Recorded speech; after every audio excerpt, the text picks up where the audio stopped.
ನಮಸ್ಕಾರ ವೀಕ್ಷಕರೇ, ಶುಭೋದಯ.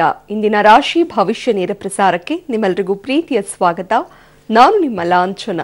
ವೀಕ್ಷಕರೇ, ಇವತ್ತು ನಂಜನಗೂಡಿನ ಶ್ರೀಕಂಠೇಶ್ವರನ ಸನ್ನಿಧಿಯಲ್ಲಿ ಪಂಚರಥೋತ್ಸವ ನಡೀತಾ ಇದೆ. ಪಂಚರಥೋತ್ಸವದಲ್ಲಿ ಭಾಗಿಯಾದರೆ ನಮ್ಮ ಕಷ್ಟಗಳೆಲ್ಲವೂ ದೂರವಾಗುತ್ತೆ. ಯಾವುದೇ ರೀತಿಯ ದೋಷಗಳಿದ್ರೂ ಕೂಡ ಅದರಿಂದ ಪರಿಹಾರವನ್ನು ಕಂಡುಕೊಳ್ಬೋದು ಅನ್ನುವಂತಹ ಅಗಾಧವಾದ ನಂಬಿಕೆ ಇದೆ. ಈ ಬಗ್ಗೆ ಇವತ್ತಿನ ಕಾರ್ಯಕ್ರಮದಲ್ಲಿ ನಮ್ಮ ಗುರೂಜಿ ವಿಶೇಷವಾದ ಮಾಹಿತಿಯನ್ನು ತಿಳಿಸ್ತಾರೆ. ಜೊತೆಗೆ ಎಂದಿನಂತೆ ಇವತ್ತಿನ ಕಾರ್ಯಕ್ರಮದಲ್ಲಿ ಕೂಡ ದ್ವಾದಶ ರಾಶಿಗಳ ದಿನ ಭವಿಷ್ಯದ ಬಗ್ಗೆನೂ ತಿಳಿಸ್ತಾರೆ. ಈ ದಿನ ನಮ್ಮೊಟ್ಟಿಗಿದ್ದಾರೆ ಪ್ರಖ್ಯಾತ ಜ್ಯೋತಿಷಿಗಳು, ಆಧ್ಯಾತ್ಮಿಕ ಚಿಂತಕರು, ಪ್ರೈಡ್ ಆಫ್ ಇಂಡಿಯಾ ಪ್ರಶಸ್ತಿ ಪುರಸ್ಕೃತರಾದಂತಹ ಡಾಕ್ಟರ್ ಶ್ರೀವೈ ಶ್ರೀಧರ್ ಭಟ್ಟಾಚಾರ್ಯ ಗುರುಜಿ ನಮ್ಮ ಜೊತೆ ಇದ್ದಾರೆ. ಗುರುಜಿ ನಮಸ್ತೆ, ಕಾರ್ಯಕ್ರಮಕ್ಕೆ ಸ್ವಾಗತ. ಓಂ ಕ್ಲೀಂ ಕೃಷ್ಣಾಯ ಗೋವಿಂದಾಯ ಗೋಪೀಜನವಲ್ಲಭಾಯ ಪರಾಯ ಪರಮಪುರುಷಾಯ ಪರಮಾತ್ಮನೆ ಪರಕರ್ಮ ಮಂತ್ರ ಯಂತ್ರ ತಂತ್ರ ಔಷಧ ಹಸ್ತ್ರಾಣಿ ಸಂಬರ ಸಂಬರ ಮೃತ್ಯೋರ್ಮೋಚಯ ಮೋಚಯ.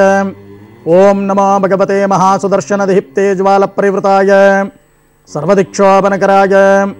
ಓಂ ಪಟ್ ಪರಬ್ರಹ್ಮಣೇ ಪರಂ ಜ್ಯೋತಿಷೇ ನಮೋ ನಮಃ. ನಮಶ್ಚಕ್ರಾಯ ವಿದ್ಮಹೇ ಸಹಸ್ರಜ್ವಾಲಾಯ ಧೀಮಹಿ ತನ್ನಾಶ್ಚಕ್ರ ಪ್ರಚೋದಯಾತ್. ಪಬ್ಲಿಕ್ ಟಿವಿಯ ಸಮಸ್ತ ವೀಕ್ಷಕರಿಗೆ ಗುರೂಜಿ ಮಾಡುವ ನಮಸ್ಕಾರಗಳು. ಗುರುಜಿ, ಕಾರ್ಯಕ್ರಮದ ಆರಂಭದಲ್ಲಿ ಇವತ್ತಿನ ಪಂಚಾಂಗ ಹೇಗಿದೆ ಅಂತ ತಿಳಿಸಿ ಗುರುಜಿ. ಈ ದಿನ ಪಂಚಾಂಗದ ಕಡೆ ನಾವು ಗಮನವನ್ನು ಕೊಟ್ಟಾಗ ವಿಳಂಬಿ ನಾಮ ಸಂವತ್ಸರ, ಉತ್ತರಾಯಣ, ಶಿಶಿರ ಋತು, ಫಾಲ್ಗುಣ ಮಾಸ, ಶುಕ್ಲ ಪಕ್ಷ, ತ್ರಯೋದಶಿ, ಮಂಗಳವಾರ, ಮಕಾ ನಕ್ಷತ್ರ, ಧೃತಿಯೋಗ, ತೈತಲೇಕರಣ. ಈ ದಿನ ರಾಹುಕಾಲವನ್ನು ನಾವು ನೋಡಿದಾಗ ಮಧ್ಯಾಹ್ನ 3 ಗಂಟೆ 33 ನಿಮಿಷದಿಂದ ಸಂಜೆ 5 ಗಂಟೆ 4 ನಿಮಿಷದವರೆಗೆ. ಗುಳಿಕ ಕಾಲ ಮಧ್ಯಾಹ್ನ 12 ಗಂಟೆ 31 ನಿಮಿಷದಿಂದ ಮಧ್ಯಾಹ್ನ 2 ಗಂಟೆ 2 ನಿಮಿಷದವರೆಗೆ. ಯಮಗಂಡ ಕಾಲ ಬೆಳಗ್ಗೆ 9 ಗಂಟೆ 29 ನಿಮಿಷದಿಂದ 11 ಗಂಟೆಯವರೆಗೆ. ಈ ದಿನ ಶುಭ ಸಮಯವನ್ನು ನಾವು ನೋಡಿದಾಗ ಬೆಳಗ್ಗೆ 8 ಗಂಟೆ 38 ನಿಮಿಷದಿಂದ 8 ಗಂಟೆ 54 ನಿಮಿಷದವರೆಗೂ ಶುಭ ಸಮಯ. ಶುಭ ಕಾರ್ಯಗಳನ್ನು ಮಾಡಬಹುದು.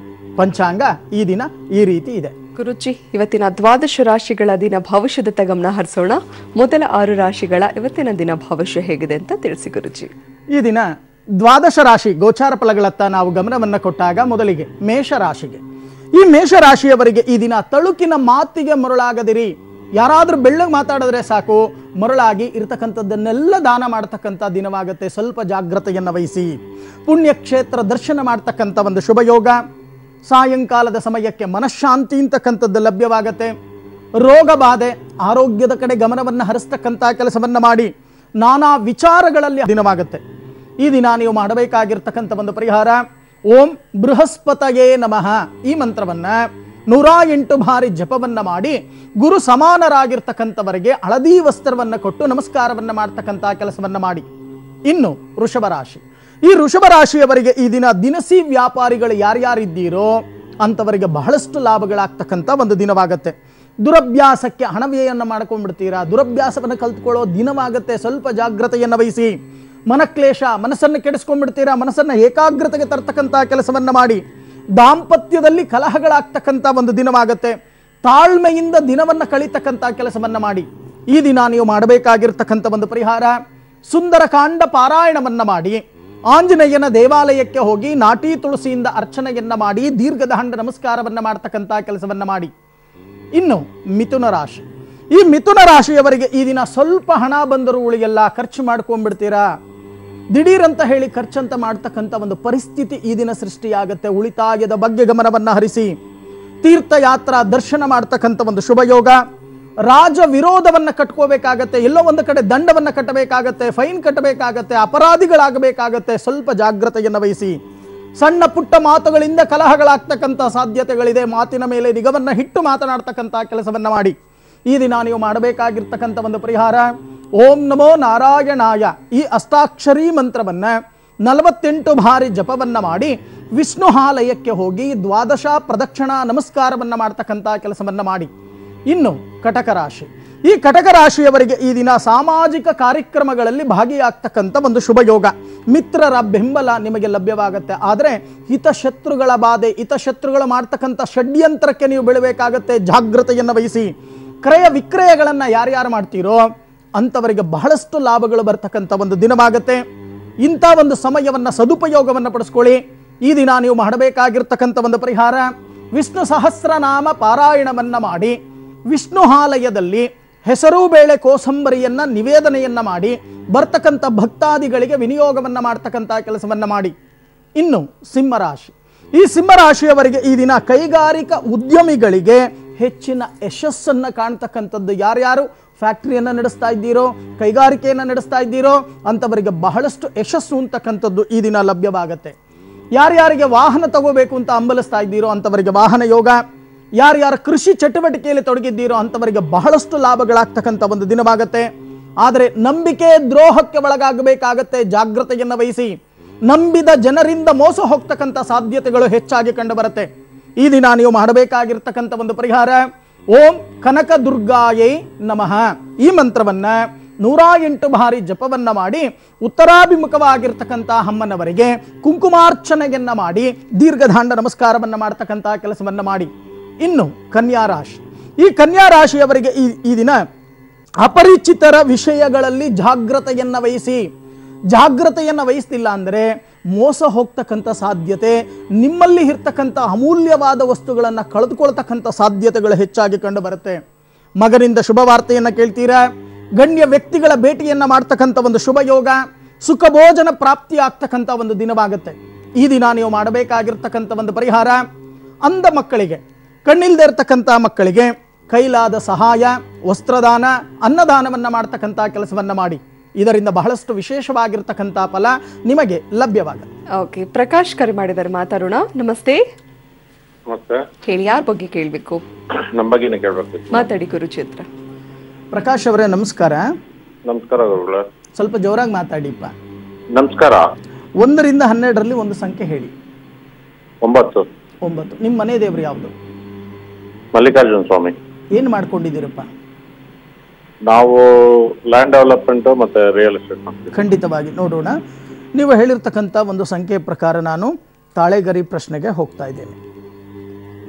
ನೋಡೋಣ ತಾಳೆಗರಿ ಪ್ರಶ್ನೆ ಏನು ಹೇಳುತ್ತೆ. ಗುರುಗಳೇ, ಬಹಳಷ್ಟು ಆಸೆ ಆಕಾಂಕ್ಷೆಗಳನ್ನು ಇಟ್ಕೊಂಡು ನಾನು ಕೆಲಸವನ್ನು ಮಾಡ್ತಾ ಇದ್ದೀನಿ ನಿಜ. ಆದರೆ ಅನ್ಕೊಂಡಿದ್ದು ಯಾವುದೂ ಸರಿಯಾಗಿ ಆಗ್ತಾ ಇಲ್ಲ. ಮಾಡ್ತಕ್ಕಂಥ ಕೆಲಸದಲ್ಲಿ ವಿಘ್ನಗಳನ್ನು ಅಧಿಕವಾಗಿ ನಾನು ನೋಡ್ತಾ ಇದ್ದೇನೆ. ನಾನು ಏನು ಎಕ್ಸ್ಪೆಕ್ಟ್ ಮಾಡ್ತೀನೋ ಅದು ಖಂಡಿತವಾಗಿ ಸಂಪೂರ್ಣವಾಗಿ ನೆರವೇರಲ್ಲ. ದರಿದ್ರತೆ ಅಂತಕ್ಕಂಥದ್ದು ಆಗಾಗ ಕಾಣುತ್ತೆ. ಎಲ್ಲಿ ನಾನು ಕೆಲಸವನ್ನು ಮಾಡ್ಲಿಕ್ಕೆ ಹೋಗ್ತೀನೋ ಅಲ್ಲಿ ಹಿತಶತ್ರುಗಳು ಕೂಡ ಈಗಾಗಲೇ ಸೃಷ್ಟಿ ಆಗ್ತಾ ಇದ್ದಾರೆ. ಏನು ಮಾಡಬೇಕು ಅಂತಕ್ಕಂಥದ್ದು ಅರ್ಥ ಆಗ್ತಾ ಇಲ್ಲ. ಏನು ಮಾಡಬೇಕು ದಯಮಾಡಿ ತಿಳಿಸಿಕೊಡಿ. ಇಂಥ ಪ್ರಶ್ನೆಗಳನ್ನು ಹಿಡ್ಕೊಂಡು ಕರೆ ಮಾಡಿದ್ದೀರಾ, ಹೌದಾ ಅಥವಾ ಇಲ್ವಾ? ಹೌದೌದು. ಮೊದಲು ನೀವು ಮಾಡಬೇಕಾಗಿರ್ತಕ್ಕಂಥ ಕೆಲಸ, ಪೆನ್ನು ಪೇಪರ್ ಇದ್ರೆ ಬರ್ಕೊಳ್ಳಿ. ಭೂನಾರಾಯಣ ಜಪ, ಲಕ್ಷ್ಮೀನಾರಾಯಣ ಜಪ, ಭೂನಾರಾಯಣ ಹೋಮ, ಲಕ್ಷ್ಮೀನಾರಾಯಣ ಹೋಮವನ್ನ ಒಂದು ಪವಿತ್ರವಾಗಿರ್ತಕ್ಕಂಥ ಅರಣ್ಯ ಪ್ರದೇಶದಲ್ಲಿ, ಏಕಾಗ್ರತೆ ದೊರೀತಕ್ಕಂಥ ಪ್ರದೇಶದಲ್ಲಿ ನೀವೇ ಕೂತು ಶ್ರದ್ಧಾ ಭಕ್ತಿ ಏಕಾಗ್ರತೆಯಿಂದ ನಿಯಮಬದ್ಧವಾಗಿ ಆಚರಣೆಯನ್ನ ಮಾಡಿ ಅದರಲ್ಲಿ ಬರ್ತಕ್ಕಂಥ ರಕ್ಷೆಯನ್ನು ಪ್ರತಿನಿತ್ಯ ಹಣೆಯಲ್ಲಿ ಧರಿಸ್ಕೊಳ್ತಕ್ಕಂಥ ಕೆಲಸವನ್ನ ಮಾಡಿ. ಆಗ ಹಂತ ಹಂತವಾಗಿ ಇರ್ತಕ್ಕಂಥ ದೋಷ ಪ್ರಮಾಣ ಕಮ್ಮಿಯಾಗಿ ಅಭಿವೃದ್ಧಿಯತ್ತ ಬರ್ತೀರಾ. ಯೋಚನೆ ಮಾಡ್ತಕ್ಕಂಥದ್ದು ಬೇಡ. ಒಳ್ಳೇದಾಗ್ಲಿಪ್ಪ. ಓಕೆ, ಧನ್ಯವಾದ ಪ್ರಕಾಶ್ ಅವರೇ ಕರೆ ಮಾಡಿದ್ದಕ್ಕಾಗಿ. ವೀಕ್ಷಕರೇ, ದಾವಣಗೆರೆಯಿಂದ ಗಿರಿಜಮ್ಮ ಕರೆ ಮಾಡಿದ್ದಾರೆ. ನಮಸ್ತೆ. ನಮಸ್ತೆ ಮೇಡಮ್. ಹೇಳಿಮ್ಮ, ಯಾರ ಬಗ್ಗೆ ಕೇಳಬೇಕು? ನಮ್ ಬಗ್ಗೆನೇ ಕೇಳ್ಬೇಕಾಗಿತ್ತು. ಓಕೆ ಮಾ, ಮಾತಾಡಿ ಗುರುಜಿ ಹತ್ರ. ಅಮ್ಮ ನಮಸ್ಕಾರ. ನಮಸ್ತೆ ಗುರುಜಿ ಅವರೇ. ನಮಸ್ಕಾರ ತಾಯಿ. 1 ರಿಂದ 27 ಗಿರಿಜಮ್ಮ 74. ಅಮ್ಮ 1 ರಿಂದ 12ರಲ್ಲಿ ಒಂದು ಸಂಖ್ಯೆ ಹೇಳಿಮ್ಮ. 8 ಸ್ವಾಮಿ. 8. ನಿಮ್ಮ ಮನೆ ದೇವರು ಯಾವುದು? ಕೂಡಲ ಸಂಗಮೇಶ್ವರ. ಕೂಡಲ ಸಂಗಮೇಶ್ವರ. ಸರಿಮ್ಮ, ಏನ್ ಮಾಡ್ಕೊಂಡಿದ್ದೀರಾ? ನಾವಿಲ್ಲೇ ಮನೇಲಿ ಇಲ್ಲೇ P1 ಕೆಲಸ ಮಾಡ್ಕೊಂಡಿದೀವಿ. ಖಂಡಿತವಾಗಿ ನೋಡೋಣ. ನೀವು ಹೇಳಿರ್ತಕ್ಕಂಥ ಒಂದು ಸಂಖ್ಯೆ ಪ್ರಕಾರ ನಾನು ಗುಲಗಂಜಿ ಪ್ರಶ್ನೆಗೆ ಹೋಗ್ತಾ ಇದ್ದೇನೆ. ನೋಡೋಣ ಏನು ಹೇಳುತ್ತೆ. 1, 2, 3. ಗುರುಗಳೇ, ಬಹಳಷ್ಟು ಕಷ್ಟ ಕಾರ್ಪಣ್ಯಗಳನ್ನು ಅನುಭವಿಸ್ತಾ ಇದ್ದೇನೆ. ಏನು ಮಾಡಿದ್ರೂ ಕೂಡ ಕೈ ಎತ್ತಲ್ಲ, ಬಾಯತ್ತಲ್ಲ, ಯಾರೂ ಕೂಡ ನಮ್ಮನ್ನು ನಂಬಲ್ಲ. ನೆಮ್ಮದಿ ಅಂತಕ್ಕಂಥದ್ದಿಲ್ಲ, ಅಭಿವೃದ್ಧಿ ಅಂತಕ್ಕಂಥದ್ದು ನಾನು ನೋಡಲೇ ಇಲ್ಲ. ಕೆಲಸ ಮಾಡೋದಾಗತ್ತೆ, ಜೀವನ ಅಂದರೆ ಊಟ ಮಾಡೋದಾಗತ್ತೆ, ಇಷ್ಟೇ ನನ್ನ ಜೀವನ ಹೋಗ್ತಾ ಇದೆ. ನೆಮ್ಮದಿ ಅಂತಕ್ಕಂಥದ್ದು ಯಾವಾಗ ಬರುತ್ತೆ? ನನ್ನ ಮನಸ್ಸಿನಲ್ಲಿರ್ತಕ್ಕಂಥ ಕಾಮನೆಗಳು, ಇಷ್ಟಾರ್ಥಗಳು ಯಾವತ್ತು ಈಡೇರುತ್ತೆ ಅನ್ನೋ ಪ್ರಶ್ನೆಯನ್ನು ಇಟ್ಕೊಂಡು ಕರೆ ಮಾಡಿದ್ದೀರಾ, ಹೌದಾ ಅಥವಾ ಇಲ್ವಾ? ಮೊದಲು ನೀವು ಮಾಡಬೇಕಾಗಿರ್ತಕ್ಕಂಥ ಕೆಲಸ, ನಿಮ್ಮ ಮನೆ ದೇವರು ಕೂಡಲ ಸಂಗಮ ಅಂತ ಹೇಳಿದ್ರಿ. ಒಮ್ಮೆ ಕೂಡಲ ಸಂಗಮಕ್ಕೆ ಹೋಗಿ ವ್ಯವಸ್ಥಿತವಾಗಿ ಏಕವಾರ ರುದ್ರಾಭಿಷೇಕ, ಚೆನ್ನಾಗಿ ಅರ್ಥ ಮಾಡ್ಕೊಳ್ಳಿ, ಏಕವಾರ ರುದ್ರಾಭಿಷೇಕವನ್ನು ಮಾಡಿಸಿ ಪರಮೇಶ್ವರನಿಗೆ ಭಕ್ತಿಯಿಂದ ಪ್ರಾರ್ಥನೆಯನ್ನು ಮಾಡಿ ನಿಮ್ಮಲ್ಲಿ ಇರ್ತಕ್ಕಂಥ ಕಷ್ಟ ಕಾರ್ಪಣ್ಯ ಎಲ್ಲವನ್ನೂ ಕೂಡ ಅರ್ಪಣೆಯನ್ನು ಮಾಡಿ ಬನ್ನಿ. ಈ ರೀತಿ ನೀವು ಮಾಡಿದ್ದೇ ಆದರೆ ನಿಮ್ಮ ಜೀವನದಲ್ಲಿ ಇರ್ತಕ್ಕಂಥ ಕಷ್ಟ ಕಾರ್ಪಣ್ಯಗಳು ದೂರವಾಗಿ ಅಭಿವೃದ್ಧಿಯತ್ತ ಬರ್ತಕ್ಕಂಥದ್ದು ಖಂಡಿತವಾಗಿ ಸಾಧ್ಯವಾಗತ್ತೆ. ಈ ರೀತಿ ಮಾಡಿ ಯೋಚನೆ ಮಾಡ್ತಕ್ಕಂಥದ್ದು ಬೇಡ. ಒಳ್ಳೇದಾಗ್ಲಿ ತಾಯಿ. ಓಕೆ ಮಾ, ಧನ್ಯವಾದ ಕರೆ ಮಾಡಿದಕ್ಕಾಗಿ. ಗುರುಜಿ, ಇವತ್ತು ಒಂದು ರೀತಿ ವಿಶೇಷವಾದಂತಹ ದಿನ ಅಂತ ಹೇಳಿದ್ರೆ ತಪ್ಪಾಗೋದಿಲ್ಲ. ಯಾಕಂದ್ರೆ ನಂಜನಗೂಡಿನ ಶ್ರೀಕಂಠೇಶ್ವರನ ಸನ್ನಿಧಿಯಲ್ಲಿ ಪಂಚರಥೋತ್ಸವ ನಡೀತಾ ಇದೆ. ಪಂಚರಥೋತ್ಸವದಲ್ಲಿ ಭಾಗಿಯಾಗೋದ್ರಿಂದ ಕಷ್ಟಗಳೆಲ್ಲವೂ ದೂರವಾಗುತ್ತೆ ಅಥವಾ ಗ್ರಹ ದೋಷ ಜಾತಕ ದೋಷ ಕೂಡ ಹೋಗುತ್ತೆ ಎನ್ನುವಂಥದ್ದು. ಇದರ ವಿಶೇಷತೆಯನ್ನು ತಿಳಿಸಿ ಗುರುಜಿ. ಖಂಡಿತವಾಗಿ ಪರಮೇಶ್ವರನ ಪಂಚರಥೋತ್ಸವ ಅಂತಕ್ಕಂಥದ್ದು ನಂಜನಗೂಡಿನ ನಂಜುಂಡೇಶ್ವರ ಸ್ವಾಮಿಯ ರಥೋತ್ಸವ. ನೀವು ನಂಜನಗೂಡು ಅಂತ ಹೆಸರು ಹೇಗೆ ಬಂತು? ನಂಜನ್ನ ಉಂಡವನಿಗೆ ಅಂದರೆ ಆ ಒಂದು ಭಾಷೆ ಹಳೆಗನ್ನಡದಲ್ಲಿ ನಂಜು ಅಂತಕ್ಕಂಥದ್ದು ವಿಷ, ಪಾಯ್ಸನ್. ಆ ಪಾಯ್ಸನ್ನನ್ನು ಕುಡಿದು ನಮ್ಮನ್ನೆಲ್ಲ ರಕ್ಷಣೆ ಮಾಡಿರ್ತಕ್ಕಂಥವನು ಯಾರು? ಪರಮೇಶ್ವರ. ಆ ಮಹಾದೇವನ ಪಂಚರಥೋತ್ಸವ ಇವತ್ತು ನಾವು ಹೇಳ್ತೇವೆ. ಶಿವ ಪಂಚಾಕ್ಷರಿ ಮಂತ್ರವನ್ನ ಜಪವನ್ನ ಮಾಡಿದಾಗ ಸಕಲ ದೋಷಗಳ ನಿವಾರಣೆಯಾಗುತ್ತೆ. ಮೊನ್ನೆ ತಾನೇ ನಾವು ಮಹಾಶಿವರಾತ್ರಿ ಹಬ್ಬವನ್ನು ಆಚರಣೆ ಮಾಡಿದ್ದೇವೆ. ಶಿವನಾಮ ಸ್ಮರಣೆಯನ್ನ ಮಾಡು ಅಂತ ನಾವು ಹೇಳ್ತೇವೆ.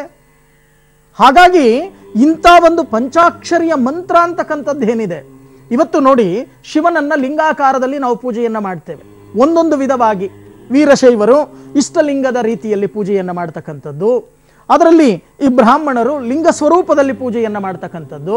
ಹೀಗೆ ಅವರವರಿಗೆ ಅನುಕೂಲದ ರೀತಿ ಶಿವನನ್ನ ಆರಾಧನೆಯನ್ನ ಮಾಡ್ತಾರೆ. ಎಲ್ಲೋದರೂ ಕೂಡ, ಯಾವ ಪಂಗಡಕ್ಕೋದರೂ ಕೂಡ ಇಲ್ಲಿ ಶಿವನಾಮ ಸ್ಮರಣೆ ಅಂತಕ್ಕಂಥದ್ದು ಶಿವ ಪಂಚಾಕ್ಷರಿ ಮಂತ್ರ ಮೂಲ ಮಂತ್ರವಾಗತ್ತೆ. ಚೆನ್ನಾಗಿ ಅರ್ಥ ಮಾಡ್ಕೊಳ್ಳಿ. ಆ ಪಂಚಾಕ್ಷರಿಯ ಮಂತ್ರಕ್ಕೆ ಅನುಗುಣವಾಗಿ ಈ ದಿನ ಅಲ್ಲಿ ಪಂಚರಥೋತ್ಸವ ಅಂತಕ್ಕಂಥದ್ದು ನಡೆಯುತ್ತೆ. ಒಂದೊಂದು ಅಕ್ಷರಗಳಲ್ಲೂ ಕೂಡ ಜಗತ್ತನ್ನ ಆವರಿಸ್ಕೊಂಡಿದ್ದಾನೆ ಪರಮೇಶ್ವರ. ನೀವು ಎಲ್ಲಿಂದ ಎಲ್ಲಿವರೆಗೂ ಹೋಗಿ ಆ ಪರಮೇಶ್ವರನ ಅನುಗ್ರಹ ಅಂತಕ್ಕಂಥದ್ದು ಇಲ್ಲ ಅಂತ ಅಂದ್ರೆ ಮನುಷ್ಯ ಬದುಕೋಕ್ ಸಾಧ್ಯನೇ ಇಲ್ಲ. ಅಂತ ಒಂದು ಪರಮೇಶ್ವರನ ಪಂಚರಥೋತ್ಸವ ಅಂತಕ್ಕಂಥದ್ದು ನಡೆಯುತ್ತೆ. ಅಂತ ಒಂದು ಸಮಯದಲ್ಲಿ ನಾವು ಭಕ್ತಿ ಭಾವದಿಂದ ಆ ಪರಮೇಶ್ವರನಿಗೆ ದೀರ್ಘದಾಂಡ ನಮಸ್ಕಾರವನ್ನ ಮಾಡಿ ದರ್ಶನವನ್ನ ಮಾಡಿ ಪಾಹಿಮಾ ಅಂತ ಹೇಳಿ ಪ್ರಾರ್ಥನೆಯನ್ನ ಮಾಡಬೇಕು. ಆಗ ಪರಮೇಶ್ವರನ ಅನುಗ್ರಹ ಪ್ರಾಪ್ತಿಯಾಗತ್ತೆ, ಸುಖ ಜೀವನ ಪ್ರಾಪ್ತಿಯಾಗತ್ತೆ. ನಿಮಗೆಲ್ಲರಿಗೂ ಕೂಡ ಆ ನಂಜುಂಡೇಶ್ವರನ ಅನುಗ್ರಹ ಪ್ರಾಪ್ತಿಯಾಗಲಿ, ಸುಖ ಜೀವನ ಪ್ರಾಪ್ತಿಯಾಗಲಿ ಅಂತ ಹೇಳಿ ನಾನು ಕೂಡ ಆ ಪರಮೇಶ್ವರನನ್ನ ಪ್ರಾರ್ಥನೆಯನ್ನ ಮಾಡ್ತೀನಿ. ಓಕೆ ಗುರುಜಿ, ಇವತ್ತಿನ ಕಾರ್ಯಕ್ರಮದಲ್ಲಿ ನಂಜನಗೂಡಿನ ಶ್ರೀಕಂಠೇಶ್ವರನ ಪಂಚರಥೋತ್ಸವಕ್ಕೆ ಸಂಬಂಧಪಟ್ಟಂತೆ ವಿಶೇಷ ಮಾಹಿತಿಯನ್ನು ತಿಳಿಸಿದ್ರಿ. ಧನ್ಯವಾದ ಗುರುಜಿ. ಸರ್ವೇ ಜನ ಸುಖಿನೋ ಭವಂತು, ಸಮಸ್ತ ಸನ್ಮಂಗಳಾನಿ ಭವಂತು. ವೀಕ್ಷಕರೇ, ನೀವು ಕೂಡ ಗುರುಜಿಯವರನ್ನ ನೇರವಾಗಿ ಭೇಟಿಯಾಗಬಹುದು. ಗುರುಜಿಯವರ ಕಚೇರಿಯ ವಿಳಾಸ ಈ ರೀತಿ ಇದೆ. ಶ್ರೀ ಸಿದ್ಧಿವಿನಾಯಕ ಜ್ಯೋತಿಷ್ಯ ಕೇಂದ್ರ, ನಂಬರ್ 202/2, HBR 5ನೇ block, telecom layout, KB office ಹತ್ತಿರ, ನಾಗವಾರ ರಿಂಗ್ ರಸ್ತೆ, ಬೆಂಗಳೂರು 43.